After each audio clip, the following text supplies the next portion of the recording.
Bien, bienvenido todo el mundo a esta nueva sesión de Merienda Cena con Ad Absurdum. Esta es la novena sesión de esta tercera temporada que hacemos aquí en internet, de estas charlas que tenemos los domingos por la tarde. Hoy tenemos con nosotros a un invitado que es amigo de la casa, que es cercano, que llevamos muchos años de relación con él, y que no solo eso, sino que forma parte también de nuestra formación como historiadores.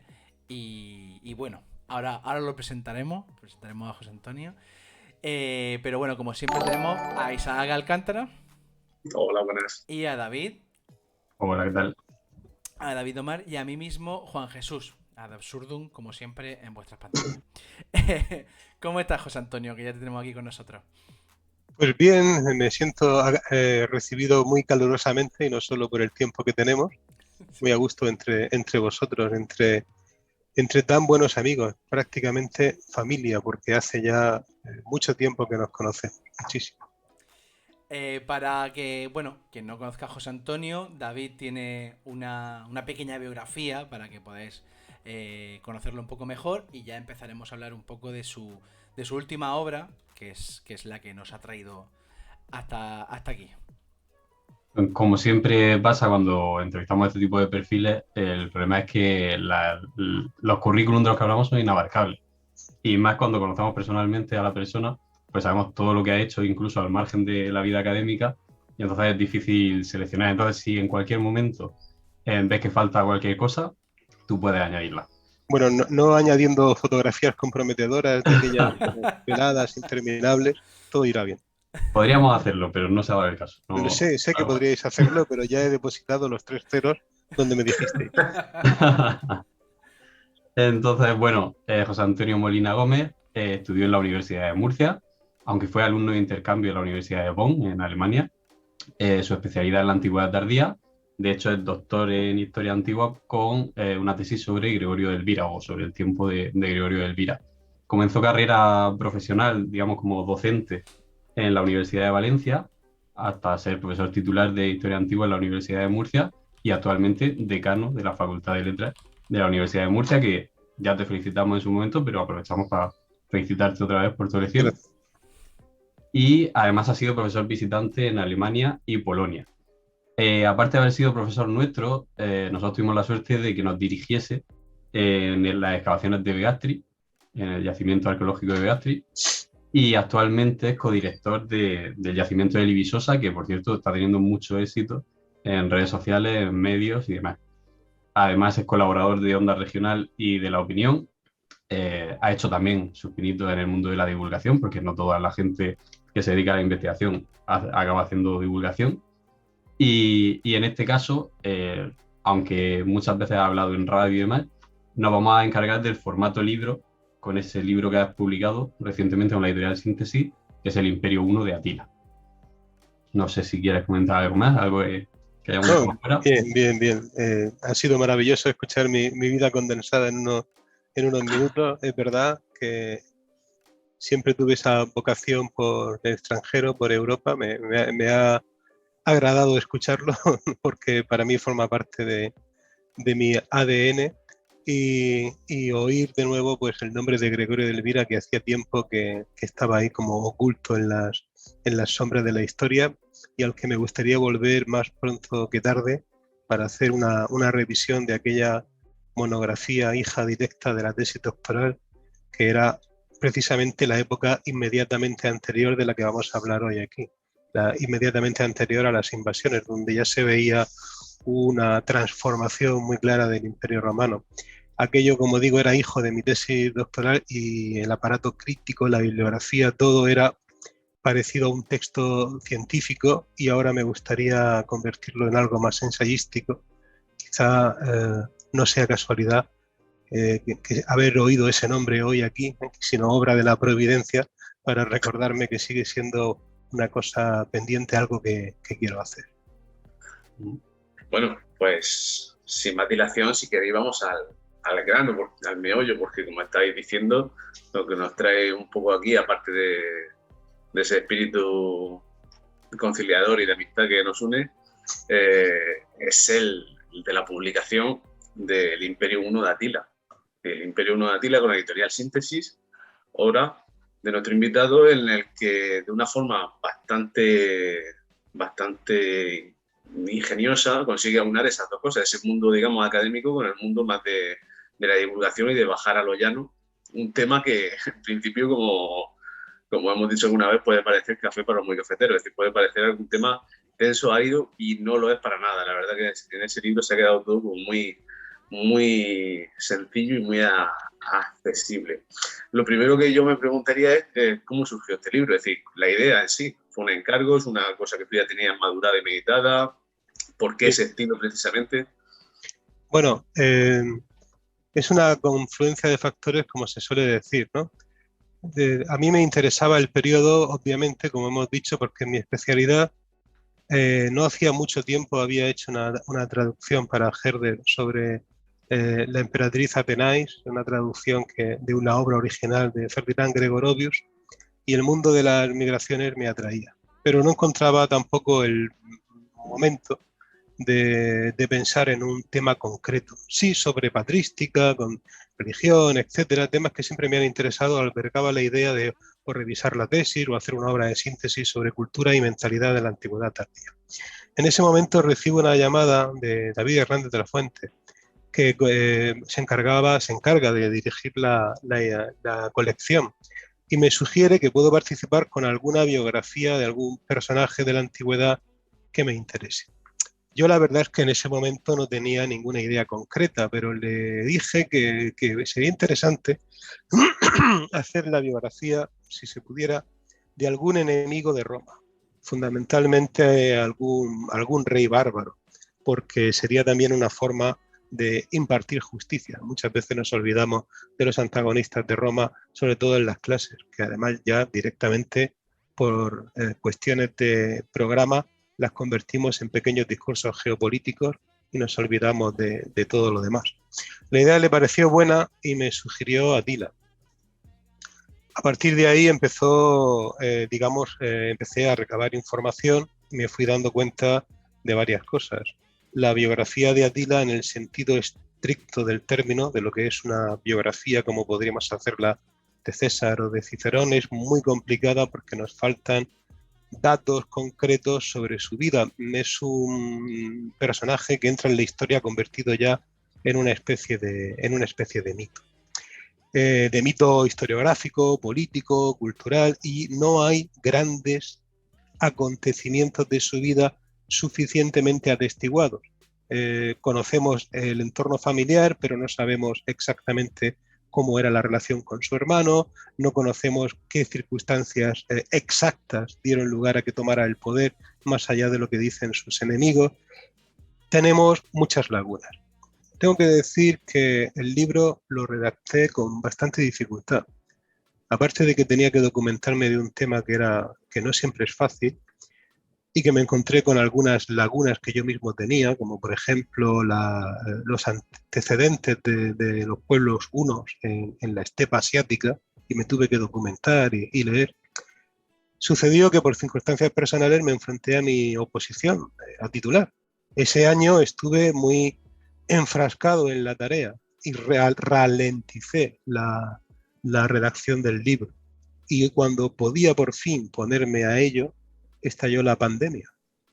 En ese momento, como miembro del equipo de la Facultad de Letras, como vicedecano que era entonces, entré a formar parte de lo que se llamó la Comisión de Contingencia, de Plan de Contingencia, para tratar de que la universidad no cerrara, o que la facultad no cerrara durante esos momentos críticos. Así que a partir de ese momento, Atila tuvo que esperar.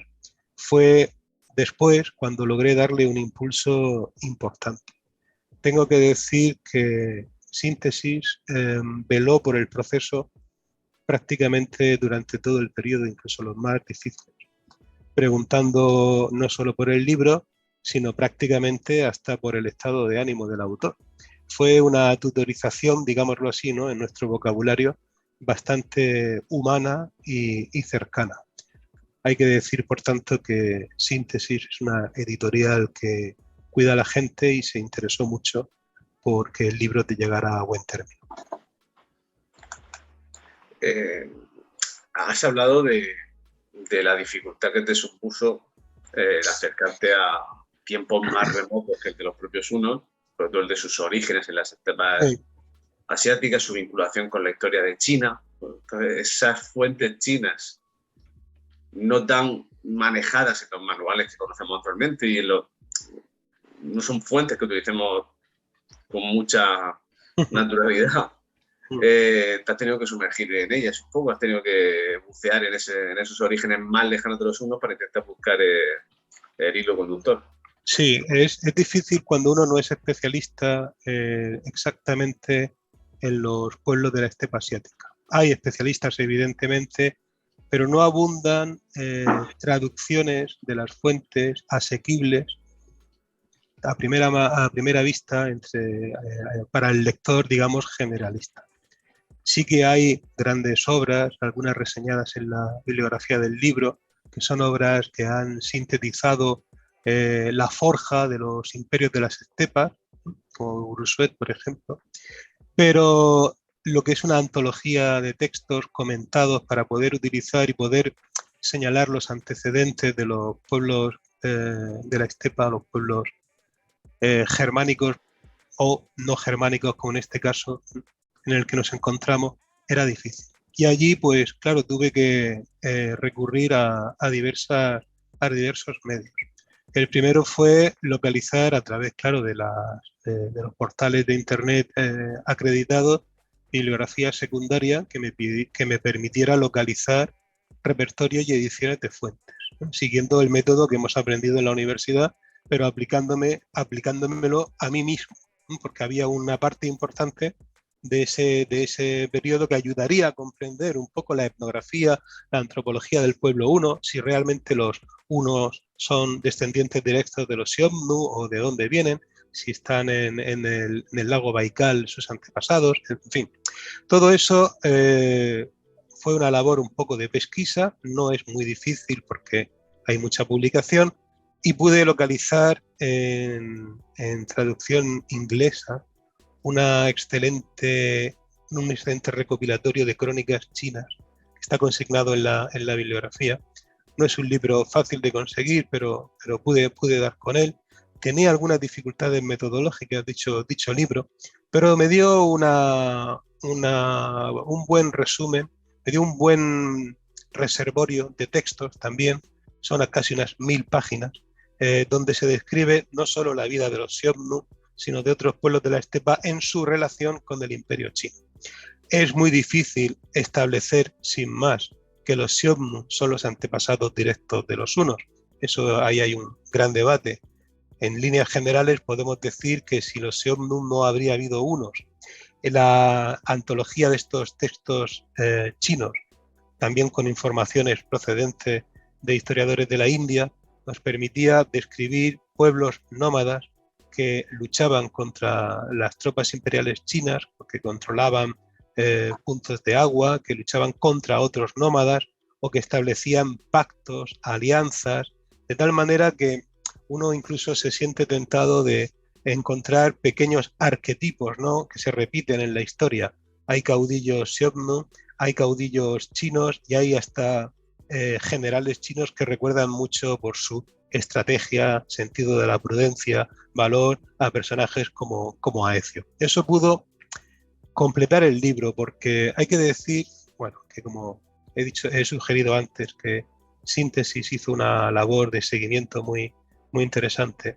En la primera versión del libro, al mencionar algunas fuentes chinas, el revisor indicó que ese tema quizá mereciera mayor extensión y me sugirió, en lugar de convertirlo en un apartado como había hecho de un capítulo, que lo convirtiera en un capítulo en sí mismo.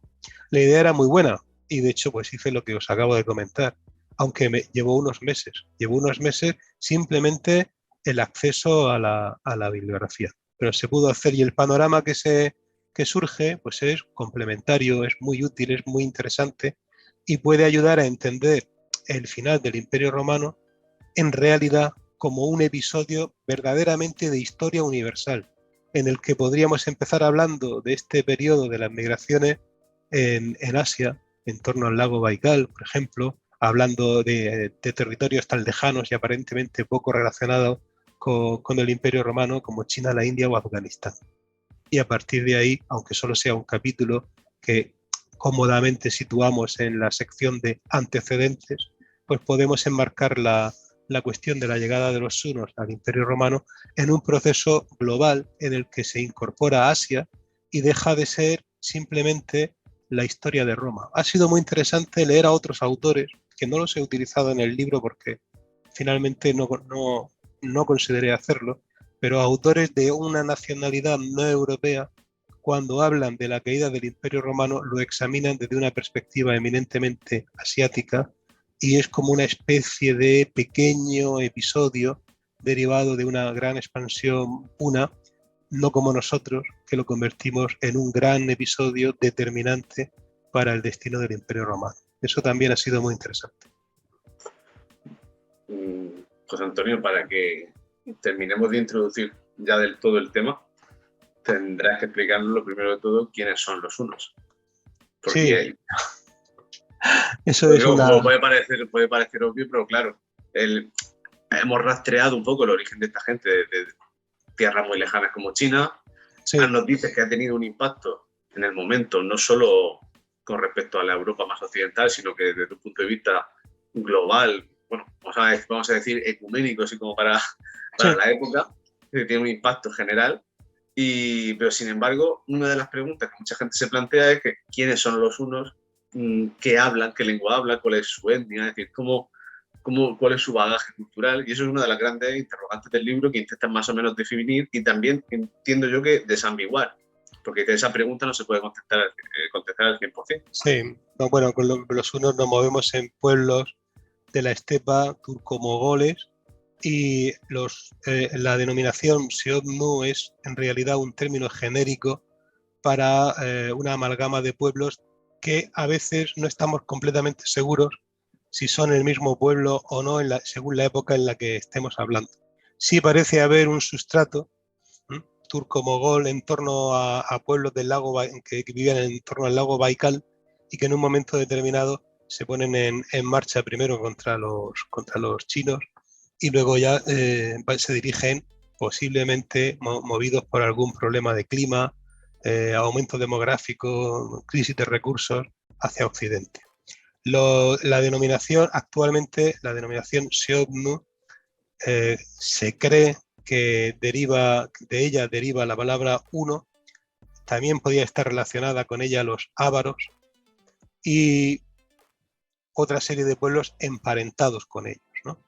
Pero realmente no existe tampoco una forma de poder decir que Atila sea, por ejemplo, descendiente directo de estos Xiongnu, porque se trata en realidad de pueblos diferentes. La tendencia actual es a admitir que el término genérico fue pasando de pueblo en pueblo y que habría habido quizá un sustrato étnico central, unitario, que se no habría cambiado, que se habría enriquecido con otra serie de pueblos, pero que lo que se habría transmitido sería más bien el nombre, más que la identidad étnica a base de ADN. Para los romanos ya era un misterio, en realidad.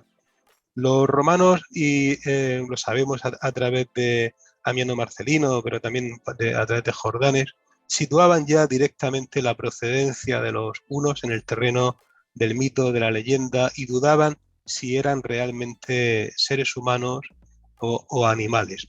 Esto podía ser realmente parte de la propaganda imperial romana y de la tradición oral, de la cual Jordanes se hace eco muchas veces, la conoce muy bien a través de sus mayores godos, pero tanto para los godos como para los romanos, los hunos son un pueblo salido de la estepa, probablemente descendientes de brujas, esta leyenda que situaría unas brujas o chamanas expulsadas de entre los pueblos germanos que estaban a punto de entrar en el Imperio Romano, que se habrían ayuntado con demonios en el desierto y que como consecuencia de aquello pues habrían nacido los hunos. Ese prejuicio tan arraigado llega incluso a época muy tardía, cuando se representa a Atila con los rasgos propios de un licántropo, y esto lo vemos muy bien en la iconografía.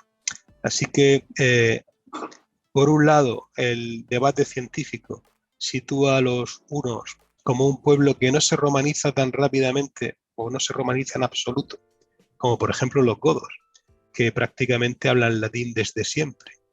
Cuando se convierten en un elemento político muy poderoso dentro del Imperio Romano, hablan latín y sus reyes y nobles están integrados en la administración romana, con lo cual, si cambiamos un poco la perspectiva, podríamos pensar que las incursiones y correrías de los reyes godos son en realidad pronunciamientos militares y rebeliones de romanos un poco más modernos, un poco más nuevos, pero romanos al fin y al cabo.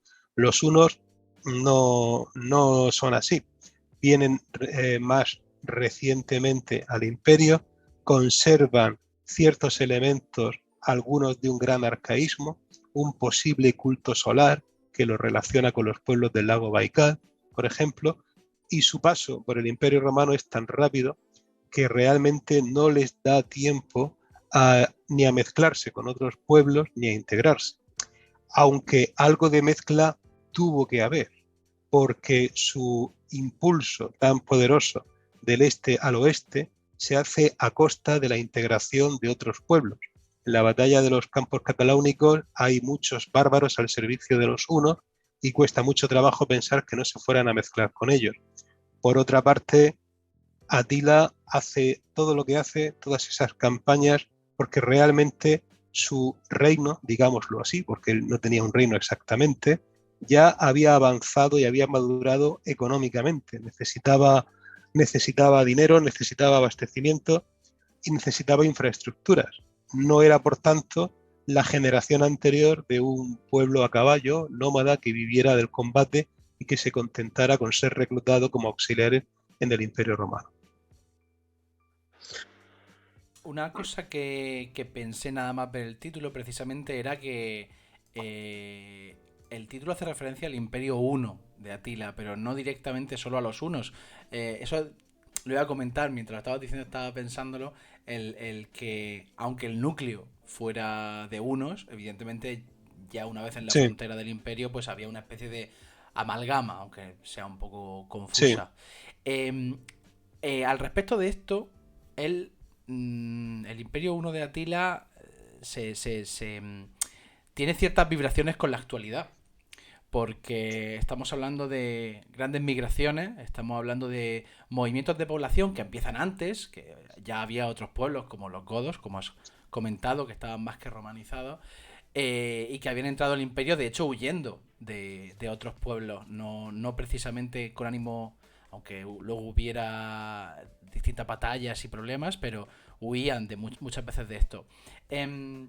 Aquí yo quiero preguntarte por algo que es complicado, porque entra dentro el término de bárbaro, el término de civilización o de civilizado, y es que tendemos a hacer esa separación desde hoy en día de, bueno, pues Roma es la civilización, el imperio, lo civilizado, y enfrente al otro lado del río está pues el bárbaro. Sin embargo, precisamente lo que creo que se va viendo poco a poco que los estudios actuales nos muestran es que precisamente tenemos a gente que está más que integrada, con más que ganas de aportar a ese, digamos, a esa civilización romana o de pertenecer a ella, pero sin embargo Atila sí que parece como un otro más otro que los propios godos. ¿Esto cómo puede ser? ¿Por qué Atila queda en nuestra memoria como ese gran enemigo, ese demonio que viene del este? Bien, es una pregunta muy buena con muchas implicaciones. Todas las sociedades han tenido siempre vecinos en movimiento. La historia de la humanidad es un conflicto permanente entre dos principios opuestos pero complementarios, nómadas y sedentarios. Es sobrecogedor leer los relatos de Ameno Marcelino sobre cómo se cruza el Danubio con familias enteras que van huyendo de la guerra y el hambre, y cómo luego son engañados y confinados en malos sitios por las autoridades romanas. Parece que todo suena conocido. También es cierto que las sociedades que emigran y que están en movimiento, si os fijáis bien, son las que en pocos años, en términos históricos, acaban teniendo la iniciativa política, militar y cultural y toman el relevo. Aunque hayan sido muy pobres al comienzo y hayan sido verdaderamente, han entrado como suplicantes, muriendo de hambre y sufriendo todo tipo de pillaje, violaciones y afrentas, al final acaban convirtiéndose en los que gobiernan, porque los que no se mueven, los que tratan simplemente de evitar que otros pasen, son el grupo pasivo. Agotarán en algún momento sus recursos y sus fuerzas si no saben admitir a los que han de venir, y acabarán cediendo, como es natural, ante los que son más activos, más dinámicos y tienen más fuerza, aunque sea la fuerza de la desesperación. Eso es una ley histórica y habría que reflexionar sobre ella. A mi juicio es una ley histórica. ¿Por qué Atila queda en el imaginario colectivo como, digamos, la quinta esencia de la alteridad? Pues eso es muy interesante, porque si atendemos a lo que dicen las fuentes, la famosa embajada de Prisco, por ejemplo, o lo que dicen otros historiadores, la corte de Atila era políglota, la corte, digámoslo así por convención, porque Atila no es un rey, es un jefe. Igual que imperio lo decimos en el sentido romano, no en el sentido actual, sino imperio en el sentido del territorio sometido a un mando, digámoslo así, ¿no? Pero la corte de Atila pues tiene, en función de los tratados de paz que se iban firmando con el Imperio Romano de Oriente, fundamentalmente, había un intercambio de rehenes, de dinero, de funcionarios, de personal de la administración, que luego cuando Atila muere vuelven a sus puestos y algunos acaban teniendo una relación interesante con el Imperio Romano y accediendo al trono. Con lo cual no debió ser un mundo tan absolutamente otro. Es verdad que si leemos la embajada de Prisco nos da ganas de escribir una novela de aventuras solo con esa embajada. Se parece un poco al Corazón de las tinieblas, como realmente te describe un mundo diferente, absolutamente. Probablemente la clave está en que Atila, al fracasar, toda la compleja estructura étnica que había a su alrededor se disuelve y no llega a sentarse como habían hecho los godos, por ejemplo. Y entonces se sobredimensiona ese carácter de absoluta alteridad. También es cierto la extraordinaria fama guerrera de los hunos, que ya había antes de Atila, porque eran soldados auxiliares en las tropas del Imperio Romano, y lo fueron después. Lo fueron todavía en tiempos de Justiniano, los encontramos como arqueros, auxiliares. De tal manera que entre la fama fundamentalmente guerrera y también la necesidad que ellos debieron experimentar de mantenerse fieles a sus ritos, porque tengamos en cuenta que Atila hay un momento en el que empieza a solicitar de las autoridades romanas que le devuelvan a los desertores y a los fugitivos. Es como si no quisiera que hubiera una romanización de su pueblo. Él llegó al poder posiblemente por la fuerza de las armas, y entre aquellos desertores y fugitivos es posible que hubiera representantes de su hermano Bleda o gente de sectores de la nobleza que no comulgaran con él, o sencillamente no quisiera que ningún uno sirviera como mercenario a las órdenes de Roma. Esa política también contribuiría a acelerar el carácter de lo absolutamente otro que había en Atila. Posiblemente porque Atila ya quería, aunque no tuviera la idea exacta de forjar un Estado, estaba dando los pasos a reforzar su autoridad, que era lo que le interesaba. Y eso pasaba precisamente por repatriar a los hunos que estaban allí, lo cual ocasionó grandes problemas a Ecio, que tenía que reponer soldados y mercenarios por ejemplo, entre los visigodos, cosa que le fue más difícil. Posiblemente por ese cúmulo de factores quedó la imagen del uno como lo absolutamente otro, unido también a sus peculiaridades étnicas. Sí, vale. De esto se ha hablado mucho, los rasgos asiáticos, pero la antropología física tampoco revela que los rasgos asiáticos fueran tan determinantes. En época de Atila ya habían mezclado de alguna manera con otras estirpes y puede que con los propios romanos, y la deformación craneana, por ejemplo, tan característica de los hunos, no era exclusiva de ellos, sino que también la encontramos en otros pueblos. Todos estos elementos se han convertido en tópicos, son ciertos, pero probablemente sean algo exagerados. Más bien sería una confluencia de factores lo que añadiría esta visión absolutamente distinta. Aunque si examinamos la legislación romana de esta época, hay penas para aquellos que se vistan a la bárbara. Y eso indica que incluso al contacto visual, pues las diferencias entre bárbaros y romanos podían ser menos evidentes al principio. Has hablado del tema de las migraciones, la guerra, pero tú le das un enfoque muy concreto, como estás comentando, el enfoque de migraciones sí, pero fijémonos en los refugiados.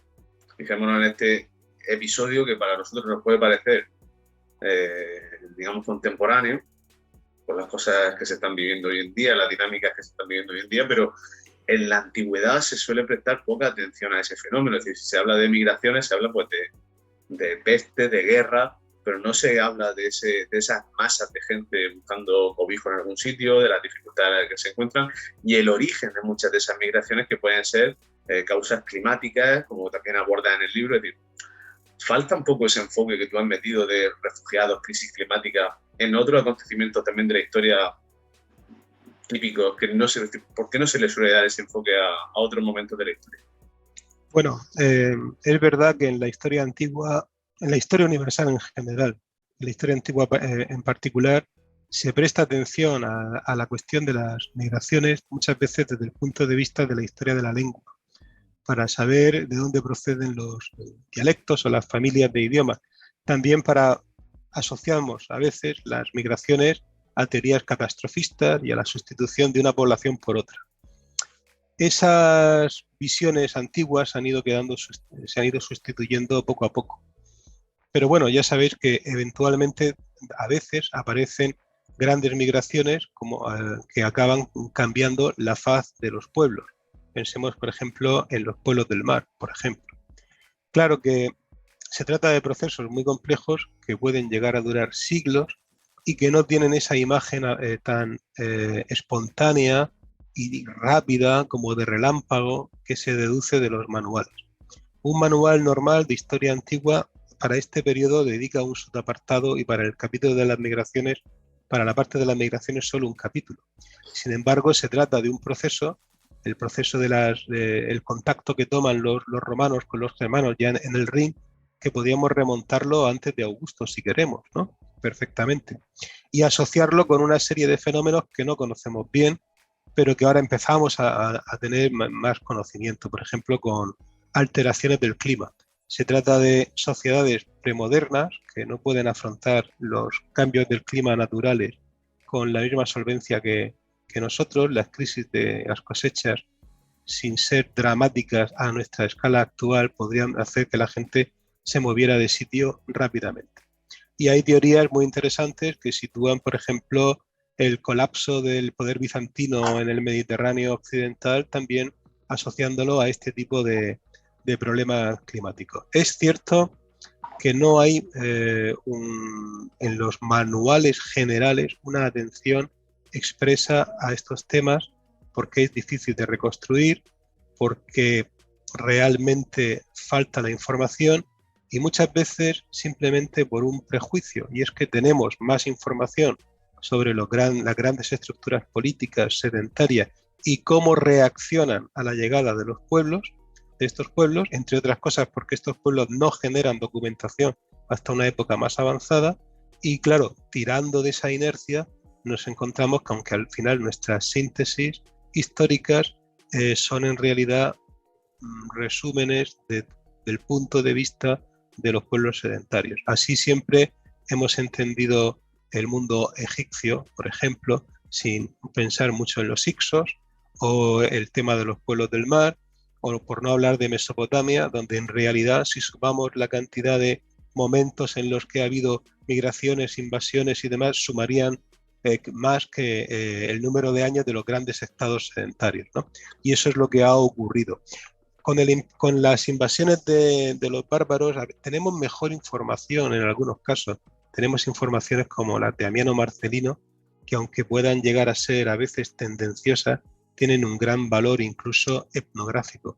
Y eso es una riqueza, porque nos puede ayudar a entender mejor ese periodo. Y al final, la historia no se repite, pero como se suele decir, la historia rima, y encontramos dramas humanos de pueblos en marcha, o que se ponen en marcha porque ha ocurrido una catástrofe, o un historiador refiere cómo queman todas sus posesiones para que no caigan en manos del enemigo y se llevan consigo todo lo que pueden, o cómo viven en carretas, cómo viven familias enteras en carretas y nacen o mueren en las carretas. Esto lo dicen los historiadores del siglo V para los hunos, pero también lo decía Dion Casio para otros pueblos anteriores, y eso de vivir con carretas, nacer y morir en una carreta siempre en marcha, pues claro, también nos recuerda la imagen de de la conquista del oeste. No porque sean fenómenos extrapolables, sino porque hay que prestar una mayor atención a los fenómenos de las migraciones, intentar hacer una historia de los pueblos en marcha.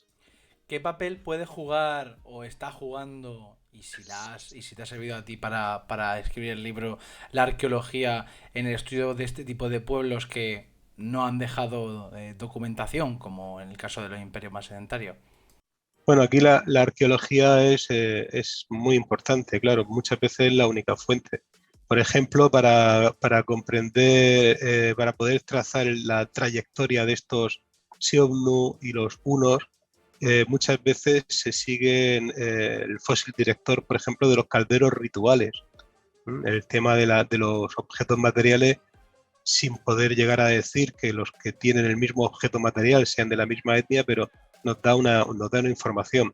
También la antropología física propiamente, para poder comprender cómo eran los bárbaros, que no eran en lo esencial ni más altos, ni más fuertes, ni más fornidos que los romanos, sino que eran muy, muy parecidos. También la arqueología es esencial porque muchas veces rituales que conocemos por las fuentes se han corroborado en la arqueología. Los famosos funerales de Adila están corroborados por los documentos arqueológicos hallados en torno a tumbas de otros caudillos que están vinculados a los hunos. Ese tipo de cosas, ese tipo de elementos son esenciales. También, por ejemplo, para comprender cómo eran sus asentamientos.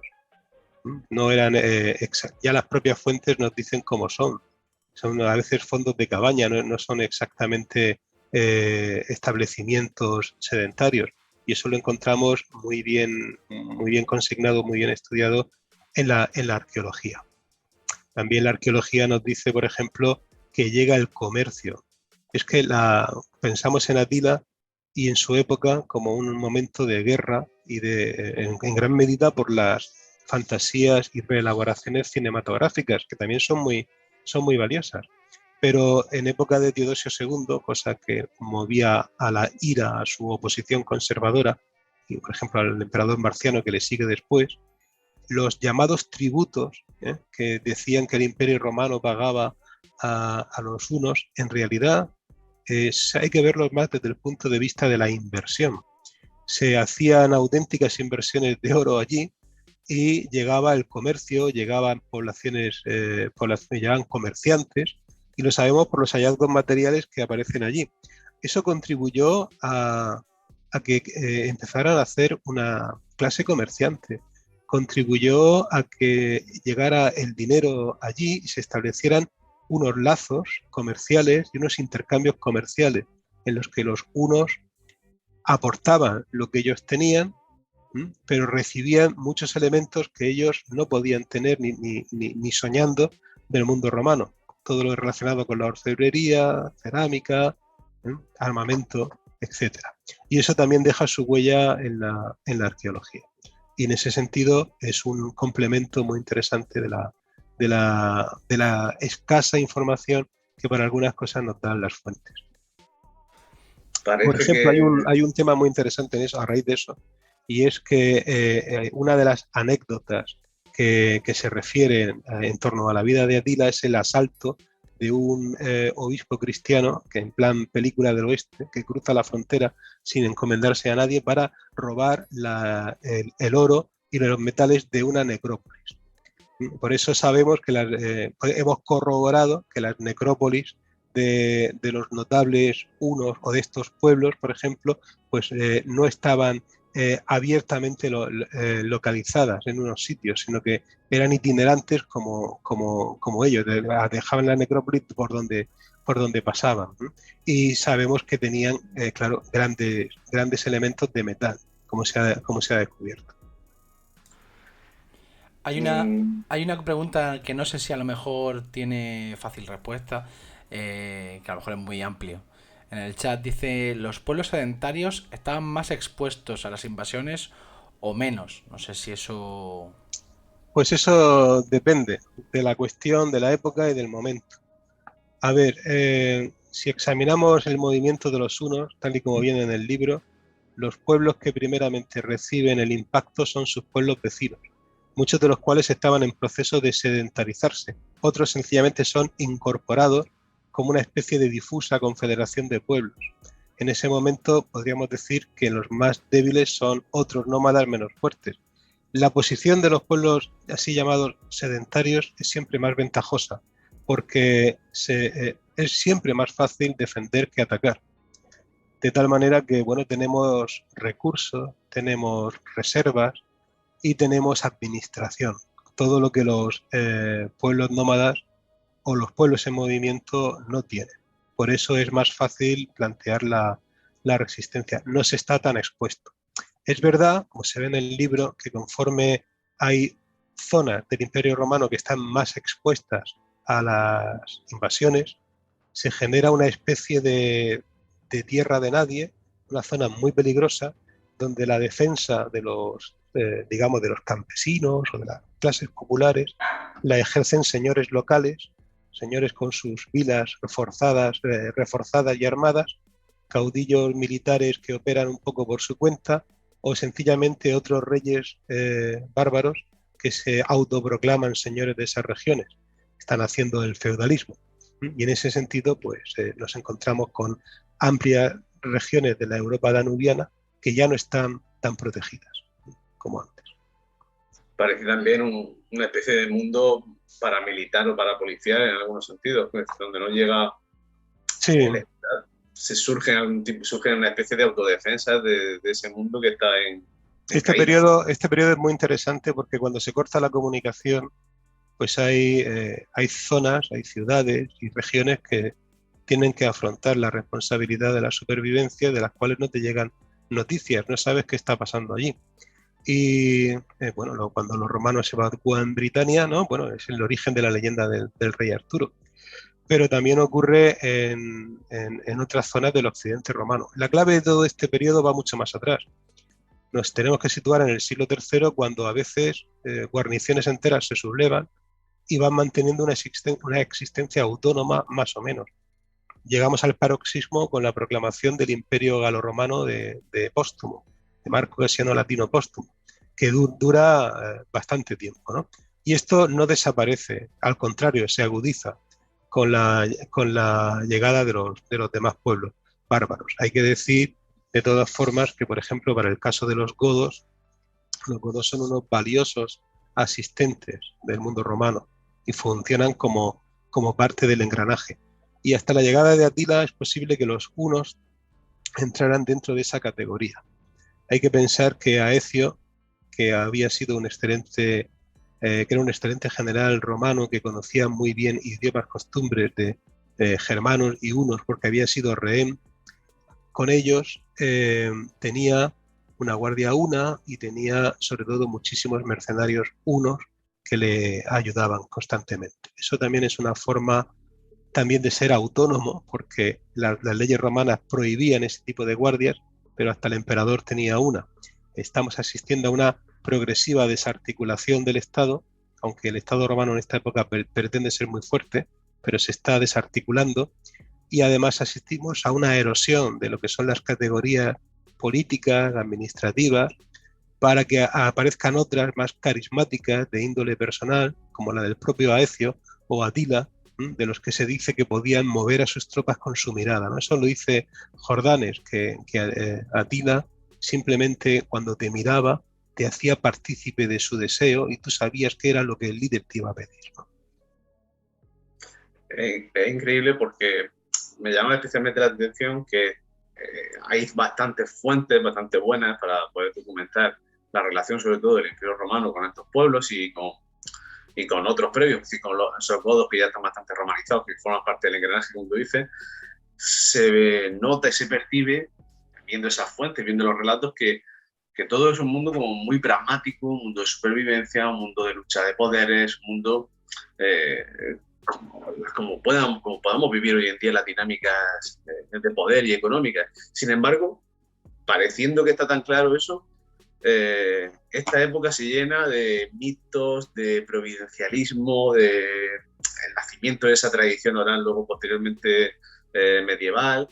¿Por qué pasa eso, especialmente en esta época más que en otras? No sé si más que en otras, pero a mí me da la sensación que en esta época, en la antigüedad, prolifera, pues el momento de nacimiento de todos esos mitos posteriores. Por ejemplo, Aecio podría ser perfectamente Arturo, que estamos hablando también. Es decir, ¿por qué en este momento, cuando todo puede parecer tan claro, entre comillas, es el momento en el que nacen tantos mitos y tantas tradiciones orales? Es una pregunta interesante también. Es verdad que es un mundo descarnado. También es un mundo en el que el cristianismo está introduciéndose ya en la cultura clásica y sustituyendo al estoicismo y a las escuelas filosóficas y planteando una antropología nueva, en algunos sentidos más humana, pero es porque el mundo que le rodea es eminentemente crítico y además descarnado, donde no hay piedad para nadie. La prueba evidente es hasta lo que ocurre con las mujeres de la familia imperial, que son usadas como moneda de cambio en alianzas matrimoniales, o bien son ellas mismas las que promueven ese tipo de alianzas para alzarse incluso contra sus propios familiares por la supervivencia o por el poder. Es un mundo en ese sentido descarnado, pero en efecto también es un mundo en el que se forja la tradición oral nunca muere, la tenemos incluso hoy día. Tenemos muchos prejuicios, pensamos que el mundo romano es una civilización de la escritura, pero eminentemente es un mundo de tradición oral. En la época de Atila, bueno, se va a forjar todo el cuerpo de leyendas que van a dar lugar posteriormente a ciertos, digamos, cantares y tradiciones, como el de Walterio o el cantar de los Nibelungos, donde también Atila aparece. Se están formando, si uno lee lo que dice Procopio u otros autores sobre Aecio, es evidentemente la historia de un caballero. Hay muchos elementos relacionados con el honor, el carisma personal. Podríamos estar hablando de Rodrigo Díaz de Vivar en algunos momentos, igual, que solo que en lugar de irse a luchar contra los moros y conquistar Valencia, pues se marcha con los godos y con los hunos y luego vuelve y es amnistiado y le va mejor y se convierte en una persona que va a ayudar al joven rey, al joven emperador valentiniano, hasta que es traicionado por él, ¿no? Igual es un poco la historia del Cid también, ¿no? Claro, este tipo de antropología nueva, pues es más propicia también a entremezclarse con los elementos de tradición oral. El mito principal de esta época probablemente sea el del propio Atila, que lo veremos en la Divina Comedia, en los últimos círculos del infierno, sumergido en sangre para ahogarse en ella. Esa tradición oral que llega en época antigua, según la cual Atila habría muerto por una hemorragia nasal en una noche de bodas y que se veía como una especie de castigo de la divina providencia por toda la sangre que había derramado, ¿no? Por esa razón se debe ahogarse en su propia sangre. Recordemos que Heródoto dice lo mismo de Ciro el Grande, ¿no? Cuando se corta la cabeza de Ciro y se la arroja a un recipiente, a una vasija llena de sangre, para que en su último estertor también se ahogue en sangre. Son elementos que, como podemos ver, han estado siempre subyacentes y que luego se acaban acuñando por la tradición. muy interesante en una época en la que no tenemos noticia en el sentido estricto del término. A veces no tenemos información, no llegan, ya es la época de crónicas realmente, ¿no? Con lo cual, pues ante la carencia de información toma su puesto la imaginación, pero son elementos de tradición oral que siempre han existido. Muy bello, muy interesante es la supuesta revelación en un sueño que habría tenido el emperador Marciano cuando Atila muere. Se supone que en ese mismo momento el emperador, que estaba durmiendo, recibe la visita de un ángel que le muestra un arco roto.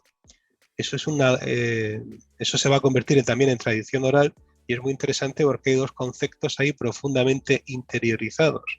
Primero, el arco es el arma característica de los hunos, como en general de los pueblos de la estepa, y por otra parte la imagen del arco roto es una imagen de la Biblia, de los pueblos enemigos de Yahvé que se alzan para castigar a los pueblos pecadores.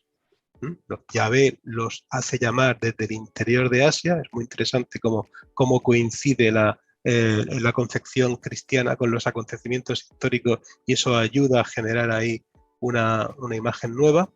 Y cuando Yahvé, Dios, se cansa de ellos, considera que el pecado ya ha sido pagado, entonces los derrota y el arco queda roto. Esos elementos, esos dos elementos combinados son los que están en el sueño del emperador. Y así entramos en una época, en una dinámica de la mitología, de la remitologización de la realidad histórica.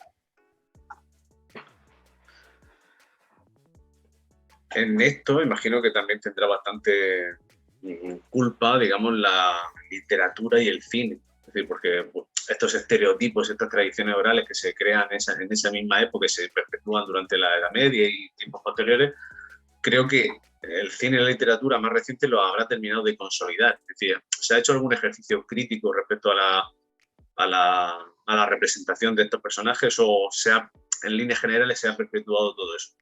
Bueno, todo esto viene ya a través de la ópera. Hay una ópera de Verdi dedicada a Atila y ya tenemos muchos elementos que se van traspasando. También en la novela histórica, el mal emperador o el mal monarca lo tenemos en el Nerón de Quo Vadis. Luego el mito se va retroalimentando con los tiranos modernos. Si vamos a Cecil B. DeMille y vemos el signo de la cruz, por ejemplo, o en las modernas revisiones incluso de Quo Vadis, pues Nerón parece un poco más hitleriano o mussoliniano.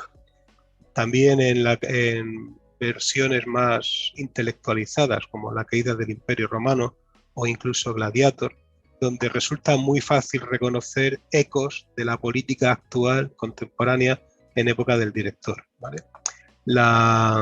Es muy evidente y está muy estudiado, por ejemplo, en Espartaco, ¿vale? Donde los personajes más cercanos al aparato represor romano, como Craso, tienen rasgos fascistoides y tienen magníficos monólogos donde aparecen como auténticos teóricos de un Estado militarista, conservador, basado en las tradiciones, etc.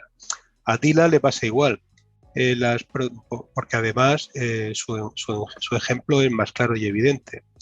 En las producciones cinematográficas más clásicas del Peplum, Atila, salvo en la versión de Anthony Quinn, Atila, hombre o demonio, que aparece más intelectualizado, que aparece como un personaje más completo, pues obedece a este arquetipo. Si vamos a la Atila de Fritz Lang en los Nibelungos, veremos un personaje de rasgos animalescos prácticamente. Ahí se está perpetuando el arquetipo. Es verdad que Atila, hombre o demonio, la interpretación que hace Anthony Quinn y el estudio de los directores y de los asesores históricos permitió reflejar un personaje más meditativo, más atento a los afectos humanos incluso, y sale un personaje diferente. Recientemente, en series y documentales, se ha tratado de hacer una visión aparentemente más objetiva de Atila. Pero es cierto que no solo en el caso de Atila, sino en general, en todas las producciones históricas cinematográficas donde aparece un emperador o un rey malvado, no necesariamente de época romana. Pensemos que también hay películas dedicadas a Gengis Khan y demás. Nos encontramos con los mismos elementos que se repiten. Una especie de desprecio absoluto por los valores de la civilización occidental, especialmente los relacionados con la libertad individual, la dignidad de las personas, militarismo y una especie de exotismo que en el cine se ve reflejado a veces en una especie de estallido de vestidos y ropajes que no son muy históricos, salvo las armas, que a veces son más fáciles de imitar, ¿no? Y nos da una imagen, digamos, estereotipada de lo que debía ser este monarca. Hay un libro excelente de Marcus Junkelmann que se llama El sueño hollywoodiense de Roma, donde analiza todas estas tendencias en el cine para crear arquetipos. Es muy interesante dicho libro porque puede ser muy útil para el tema de hoy y porque además lo relaciona con otras manifestaciones culturales, no solo el cine, sino también la ópera, el teatro y la pintura, sobre todo la pintura histórica, que muchas veces la pintura histórica es la fuente directa de la que beben los asesores históricos y los directores de cine. Solo hay un caso que yo conozca, la caída del Imperio Romano, donde la fuente principal es Gibbon, un historiador, y el resto de las películas es fácil documentarse y ver que son novelas, las fuentes en las que se apoyan, o para el tema de la construcción de la cultura material, directamente pinturas. Alma Tadema ha hecho una gran fortuna. Si vosotros un día comentamos el Quo Vadis de Kawalerowicz, el famoso director de cine polaco que dirigió Faraón, podremos ver en planos enteros préstamos directos de las pinturas de Alma Tadema. Podemos ver las versiones clásicas de Ben-Hur y descubriremos también préstamos tomados de la pintura historicista del siglo XIX. Todo eso ha creado una gran tradición que en el cine acaba cristalizando y nos encontramos también con que Atila llega sin solución de continuidad. Que cuando hablamos de la creación de... es que me he quedado pensando un poco antes en lo que estábamos diciendo de la creación de mitología en la o de relatos que lo han creado como, bueno, como algo pues eso, medio mitológico, esa creación de relatos en la antigüedad tardía, pero luego hemos saltado precisamente al cine, al arte desde el siglo XIX, del siglo XX, y yo no puedo dejar de pensar en que se han creado otro tipo de mitos. Muchas veces reproduciendo algunos que aparecían directamente en las fuentes de manera crítica y otras veces simplemente que son nuevos, que son algo que ha aparecido por la mano del artista o de un grupo o lo que sea. Esto quizá es una pregunta más yendo en esa dirección, en la relación entre el cine y la historia o la historia y el arte. En las últimas décadas o en los últimos 2 siglos. ¿Tú crees que no solo tiene potencia de crear nueva mitología, sino que va a seguir siendo así? Que vamos a ver cómo la historia o la memoria, más bien colectiva, sigue teniendo esos nuevos inputs, o vamos a ver, o sea, una nueva creación de mitología, unos nuevos mitos que van apareciendo, por ejemplo, en los últimos 10-15 años los vikingos han emergido con una fuerza brutal a través de eso, sobre todo de las series, de las películas. ¿Vamos a seguir viendo eso o vamos a seguir viendo nuevos mitos? Sí, bueno, yo creo que sí. La historia, en último término, como toda creación cultural, tiene mucho de elemento mítico en el sentido de que mito es un relato que lo abarca todo de una explicación. Cuando vemos las series así denominadas históricas, como los vikingos, vemos que se ha avanzado mucho en la reconstrucción material, aunque son en realidad historias que parecen museísticas. Es como en El hombre tranquilo, cuando van a ese matrimonio delicioso de irlandeses, va a ver la casa de John Thornton, el norteamericano, hijo de la inmigración irlandesa, ya ha pintado la casa como si fuera una casa de postal, ¿no? Y le dicen, ninguna casa irlandesa es tan irlandesa como su casa. Bueno, pues aquí yo creo que los vikingos no irían todos tan reglamentariamente vestidos como aparecen en las series. De igual manera que me atrevo a pensar que los romanos en la realidad no irían tan de romano como aparecen en las grandes películas, algunas clásicas, ¿no? En fin, qué duda cabe que, no sé, ¿quién va a criticar las escenificaciones del satiricón cuando reproducen hasta el peinado de las mujeres perfectamente, aunque claro, lo hacen dentro de una estética feliniana propia? Mito va a haber siempre. Las series que nosotros hacemos, aparentemente muy verosímiles por su reconstrucción material, en realidad reflejan más bien los problemas nuestros contemporáneos que tenemos. En la serie Vikingos hay un par de personajes que son muy característicos y que representan los conflictos del siglo XXI. Por ejemplo, el sacerdote que es hecho rehén y que experimenta una extraña conversión a la cultura vikinga. Eso refleja nuestros problemas de identidad colectiva actualmente. Aparte de eso, hay que reflexionar sobre el éxito de series y producciones cinematográficas que tienen una aparente carga histórica y que en realidad son completamente atemporales y ocurren en reinos y regiones que no han existido nunca, desde El Señor de los Anillos hasta las últimas series donde aparecen castillos, dragones, personajes entre humanos y divinos que además tienen reminiscencias un poco shakespearianas o un poco de literatura clásica, ¿no? Bueno, todo el mundo puede hablar de Juego de Tronos si quiere, ¿no? Es una serie que un historiador podría disfrutar porque podría ver cómo se ha construido la historia apoyándose cómo se ha construido el relato apoyándose en la historia.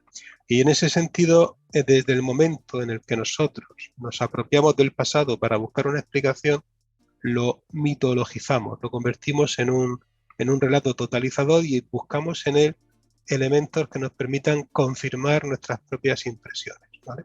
Un historiador, digamos, muy conservador, por ejemplo, vería en las migraciones el final de un sistema clásico maravilloso que garantizó la educación y la cultura durante más de 1000 años. Otro historiador más cercano al marxismo podría ver las migraciones en realidad como un fenómeno global, ¿no? Y en el que finalmente desclasados de fuera del imperio y dentro del imperio hicieron causa común, por ejemplo, y entenderlo desde otro punto de vista. Y ambos estarían formulando, a partir de datos verídicos y contrastados, dos visiones del mundo completamente diferentes. No es que la ciencia histórica no valga. Eso no quiere decir que la ciencia histórica sea arbitraria, que cada uno cuente la historia según le va, pero es inevitable que al formular un relato, al formularlo, cada uno quiera representar las cosas de la manera que más se aproximan a su concepción del mundo. Y en ese sentido jamás dejaremos de hacerlo. Nunca. Mientras tengamos capacidad de fabular, nunca podremos hacerlo. Entendemos que ese fenómeno se puede dar respecto a casi cualquier época que queramos analizar, pero sucede especialmente en la tardoantigüedad, porque a mí me da la sensación esa de que es un mundo especialmente complejo en el que las visiones que se suelen dar sobre él pues son bastante, no antagónicas, pero a lo mejor sí complementarias o sí variadas. Entonces sí. No sé si a lo mejor por la dificultad de análisis que tiene el periodo, no sé si por eso especialmente se genera todo esto. Sí, la antigüedad tardía en especial porque es un periodo que se ha definido muchas veces como de transición. En realidad es un periodo bastante original en sí. Tiene sus dificultades para ser debidamente delimitado, pero es un periodo que por sí mismo podría tener suficiente definición para que no se le acusara de ser el llamado periodo bisagra de todos los manuales de historia. En realidad esa es otra pregunta que te queríamos hacer, porque atendemos siempre a las clasificaciones y periodizaciones tradicionales, pero quizá con la entidad que tiene, la unidad que tiene este periodo en sí mismo, quizá tiene más parecido y más continuidad el siglo III con el siglo VIII que el siglo II antes de Cristo con el siglo II después de Cristo. Es decir, y sin embargo lo estudiamos todos juntos, cuando esta época podría tener una unidad concreta y un empaquetamiento concreto. Sí, eso es cierto. Es que realmente seguimos la inercia de nutrir los planes de estudio y las épocas asociándolo a grandes estructuras geopolíticas. Reinos, imperios, naciones poderosas. Cuando el imperio, el reino o la nación cae, cambiamos de periodo. Y muchas veces eso no es así exactamente. La denominada antigüedad tardía, ¿por qué tiene que ser tardía? Tú has dicho perfectamente que en el siglo III nos encontramos muchos elementos. Sobre la figura carismática del emperador nos encontramos elementos hasta en los generales de la República tardía. Craso claramente es un personaje que reúne ya elementos protoimperiales, Julio César por supuesto, y nos encontramos con que estos elementos luego resucitan en Diocleciano y en Constantino, y no en vano los propagandistas de Constantino lo asocian directamente con un nuevo Augusto, ¿no? Estos elementos nos hacen pensar que los límites y los periodos habría que redefinirlos. En líneas generales podemos admitir los que hay por una simple cuestión de comodidad estructural o para que los manuales se sigan publicando más o menos como están y sea más fácil estudiarse temas de oposición. Pero a la hora de la verdad a nadie se le escapa que estos periodos están mal definidos, que la ciencia actual por dónde va ya los define de otra manera y se está llegando, en líneas generales siempre nos encontramos con que hay, digamos, un mundo que reflejan los manuales, que es un mundo hecho a base de resúmenes y de elementos fáciles de memorizar, epígrafes llamativos y resúmenes asequibles. Y luego ya están los artículos, contribuciones y monografías de los especialistas que te hacen plantearte que ese periodo merece ser definido. Y al final ocurre, años después, que se asienta una corriente en la historia, en la historiografía, que llega también a la divulgación y acaba permeando a los manuales. Y entonces se redefine de nuevo y aparecen términos nuevos. Antes no era tan frecuente escuchar el término antigüedad tardía en los manuales y ahora es muy frecuente. De tal forma que, bueno, llegará un momento también en que la historia será más transversal, no se perderán de vista los procesos globales, se prestará, por tanto, más atención a fenómenos de cambio climático que ahora tenemos una tecnología mejor que los puede examinar y teniendo en cuenta el mundo de conflictos al que vamos, pues también se prestará más atención a esos conflictos que trascienden regiones, desde la salud, las enfermedades, la economía y las guerras. Recordad cuando la todavía cercana en el tiempo invasión norteamericana de Irak, el gran debate en la prensa generalista era si Estados Unidos era la nueva Roma, por ejemplo. Y eso se planteaba también en las clases y en las conferencias, el nacimiento de una potencia imperialista. Cuando se estrena Gladiator, el debate de Oliver Stone, que lo dice en una entrevista, es si el Imperio Romano y Estados Unidos se encontraban en situaciones parecidas, en una encrucijada en la que había que decidir si se mantenían fieles a la tradición republicana en el sentido de representativa, de ciudadanos, o bien entraban en una dinámica más bien de gendarmes internacionales, potencia dominante. Y hoy día pues vamos por otro camino también completamente nuevo, con una guerra de grandes dimensiones en el este de Europa que probablemente acabe extendiéndose, con problemas derivados de pandemias y nuevas amenazas que van a nacer por el hambre. No hace falta que se declare una hambruna global. Hambre ha habido antes, en los últimos años, muy acentuado por el cambio climático. Todo esto, sin duda alguna, hará que reflexionemos retrospectivamente, buscando respuestas en otras épocas donde ha habido guerra, hambre y peste. Y muy probablemente la época en la que estamos viviendo va a generar en poco tiempo un florecimiento, un renacimiento de estudios sobre la Edad Media y la Antigüedad tardía, porque es una época donde ha habido hambre, guerra y peste a gran escala, y ahí habrá que buscar respuestas. Pensaba que por un momento ibas a decir esto generará una vuelta del fascismo, así que me alegra que no hayas dicho. Me alegra. Bueno, solo hay una. Si el fascismo volviera, o si el fascismo ha de volver, volverá un poco diferente de como lo hemos conocido históricamente. Tendrán ropajes nuevos y discursos levemente diferentes. Serán por lo tanto enemigos más peligrosos, porque habrán cambiado en su apariencia. Pero si volvieran, también volverían sus enemigos, entre los que naturalmente deberíamos encontrar. Claro. Yo precisamente te quería hacer una pregunta que entiendo que no quieres responder, porque es un poco compleja y además no tiene ya tanta relación con el mundo de la tarta antigüedad. Ya me lo traigo al presente. Y es que en Hungría siempre ha habido un recuerdo de Atila que choca con el recuerdo que se tiene en el resto del mundo, aunque Sí. en otros países como Turquía o en algunas partes de Rumanía, algunos movimientos nacionalistas rumanos, tienen el mismo recuerdo de un héroe nacional, ¿no? Un héroe inteligente y demás. Y de hecho allí es habitual que la gente se llame Atila, Reka, Íldico o ese tipo de nombres, Sí. ¿no? De las esposas de Atila.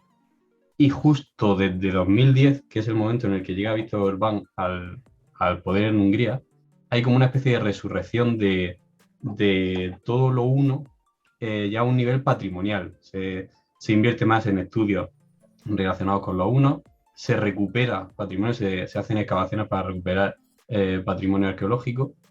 Pero mi pregunta va más porque, claro, todos sabemos que los movimientos de extrema derecha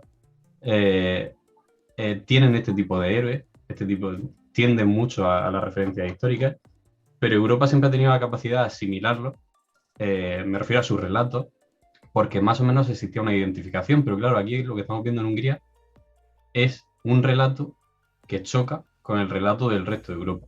Entonces mi pregunta es, ¿tiene Europa ahora la capacidad de asimilar esos relatos que son tan distintos a los que imperan en el resto o en la Europa occidental? Pues es difícil decirlo, la verdad. Aquí diría que el tiempo lo dirá, porque ahora no hay posibilidad de saberlo. Lo que sí podemos aventurar es que este tipo de relatos nacionalistas van a adquirir una gran influencia. Todos estos partidos de ultraderecha tienen un gran interés por la historia, pero por la historia especial, un tipo de relato que en realidad es una mitología. Les interesa la historia de los grandes hechos, se pretenden utilizar con total descaro elementos completamente anacrónicos y hablar de monarquías hegemónicas como primeras globalizaciones o compararlas con categorías contemporáneas. Y vamos a asistir, si Dios no lo remedia, a una revitalización de la historia más ultranacionalista y de este tipo de relatos.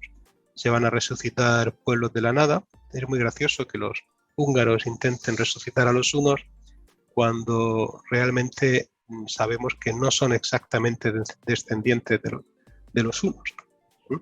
Pero también habrá intentos, pues no sé, quizá de otorgar categoría de fiesta oficial la conquista de una taifa, por ejemplo, simplemente porque eso se disfraza de historia y en realidad lo que encubre es propaganda. Ese tipo de relato es muy peligroso porque lo pueden manejar gente con conocimientos históricos pero que no sean historiadores.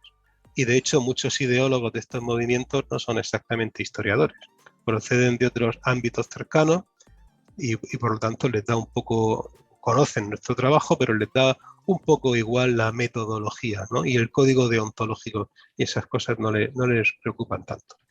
Hay intentos, y siempre los habrá, pues de convertir, de buscar un pasado lejano, pero lo suficientemente cercano en el recuerdo, resucitar las biografías de grandes hombres, relativizarlas, hacer una versión claramente polemista e interesada de estos personajes, exhibir sus virtudes nacionales, hacerlos españoles, por ejemplo, por decir una nacionalidad, de principio a fin, ¿no? Con la bandera cosida incluso en la ropa interior, para generar ese tipo de relato. La historia que viene va a ser muy de esa naturaleza. La historia divulgativa ya lo es. Hay muchos canales que son fácilmente rastreables, donde ya impera este tipo de historia que incluso metodológicamente está muy por debajo de la historia que hacía el nodo, ¿no? Que era mucho mejor, claro. Pues eso ya lo vamos a encontrar. Lamentablemente creo que no solo no se van a asimilar ciertos relatos, sino que mi impresión personal es que van a aumentar otros. Pero esto es algo que ya estamos viendo, por ejemplo, desde hace décadas en Francia, con la figura de Juana de Arco. Así que es normal que aquí también llegue y se hable de la España de Felipe II en términos paradisíacos, o de la conquista de América en términos de prácticamente de progreso humano. Eso es lo que creo que va a suceder. Esta parte, las dos últimas preguntas, las respuestas me ha interesado mucho, sobre todo cuando has hecho un poco la explicación de cómo llega finalmente un concepto, un término que parece algo nuevo, salido de la nada y lleva utilizándose a lo mejor 20 años o 25 o 30 en la, digamos, en la literatura científica, en los estudios científicos. Y bueno, y esta última parte pues también. Pero yo quería hacer un poco cierre de esta entrevista porque creo que sobrevuela tu fondo de pantalla ahora mismo. Sobrevuela un poco el tema de la mitología y tal. Y quería preguntarte que por qué tienes puesto ese fondo precisamente. Bueno, esto es de un pintor del siglo XVIII, se llama Nomé. Es un pintor de ruinas de siglo XVIII y XIX. Con el romanticismo es muy aficionado a este tipo de planteamientos y de acercamientos a la cultura. A mí me interesa mucho la obra de Nomé y también la de Thomas Cole, que es el autor de La carrera de los imperios, un ciclo de pinturas donde se habla del auge y la caída de las civilizaciones. El cuadro que tengo de fondo son las ruinas de la Atlántida. Y bueno, llevo un tiempo acumulando material y reflexionando sobre visiones apocalípticas de la historia. Y esa es la razón, en realidad. Como historiador y antiguo arqueólogo, me interesan los vestigios materiales y eso tiene mucho que ver con objetos muertos, en realidad. Llamémosle romanticismo, o un memento mori. Actualmente tengo unas cuantas monografías localizadas sobre la estética de las ruinas. He hecho algunos descubrimientos personales interesantes, porque son descubrimientos que ya están descubiertos, claro, pero he descubierto para mí recientemente las modas de las ruinas artificiales hechas en parques privados para simular ruinas auténticas, y toda una estética de la ruina que va desde el siglo XVIII hasta el siglo XIX, que me resulta muy interesante. Y quizá algún día pues deje de interesarme simplemente como pasatiempo estético y pueda convertirlo en un pequeño ensayo sobre la noción de la muerte de la civilización. Tema al que Atila nos lleva de la mano casi sin querer. Sí, parece que estaba todo conectado. Bueno, pues si escribes algo de eso, ya sabes que aquí estamos porque sería muy interesante y de hecho también, en cierto sentido, también serviría para explicar el presente, porque yo estoy hasta las narices, perdonadme que lo diga así, pero de este discurso que lleva desde, yo creo que desde siempre, ¿no? De que todo se viene abajo. Es algo que escuchamos continuamente. Por cada noticia que sale, yo no discuto que sea más cierto o menos cierto, pero lo único es que aburre escuchar todo el rato el mismo cliché. Y sobre todo cuando empezaba a ver que eso ya lo decían pues los propios cronistas romanos, los propios cronistas pues, griegos, o en la Edad Media, o en la Edad Moderna, o en la Edad Contemporánea, y la decadencia de Occidente, y la decadencia de Occidente, bueno. Sí, la decadencia de las costumbres y Sí. este tipo de cosas es un elemento muy recurrente que aparece de vez en cuando.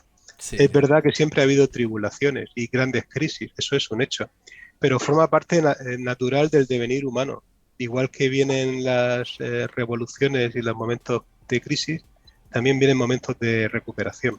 La cuestión está en que cuando nos toque vivir uno de los malos, pues lo hagamos con solidaridad y con una mínima arma ética que nos impida dejar a los demás atrás. Pero eso nos lo podemos aplicar también para las épocas de bonanza. Igual, exactamente igual.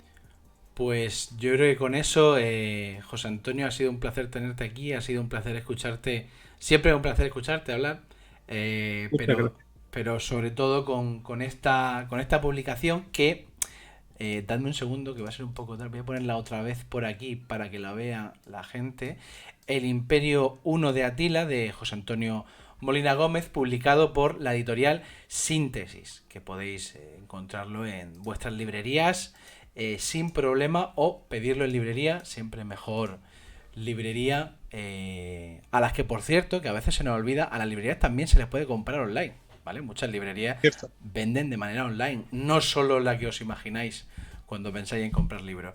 Eh, No. así Viva el que- comercio de proximidad. exacto, exacto. Así que nada, muchísimas gracias, José Antonio, muchas gracias. Vamos a cerrar con un comentario. Ah, Voy a intentar recuperar un comentario del chat porque da gusto despedirse, José Antonio, con estas palabras que te dedica Javier Angulo, que dice: uno de los mejores profesores de la Universidad de Murcia, un humanista con mayúsculas y un referente para todo historiador. Muchas gracias. Ojalá me parezca a esa persona que acabas de describir. Lo voy a intentar, lo voy a intentar. Muchas gracias. Pues nada, muchas gracias y muchas gracias a todo el mundo que ha estado ahí de espectador. El domingo que viene volveremos, David, con... Pues venimos con Pablo Alcántara, que ya por fin, después de haber hecho algunos cambios, viene a hablarnos de la policía secreta de la Brigada Político-Social durante el franquismo. Así que nada, cambiamos un poco de tercio, traemos contemporánea, que el otro día nos lo reprocharon por redes sociales, y hablaremos, saltaremos un poco a algo más reciente. Muchísimas gracias a todo el mundo, hasta luego. Chao.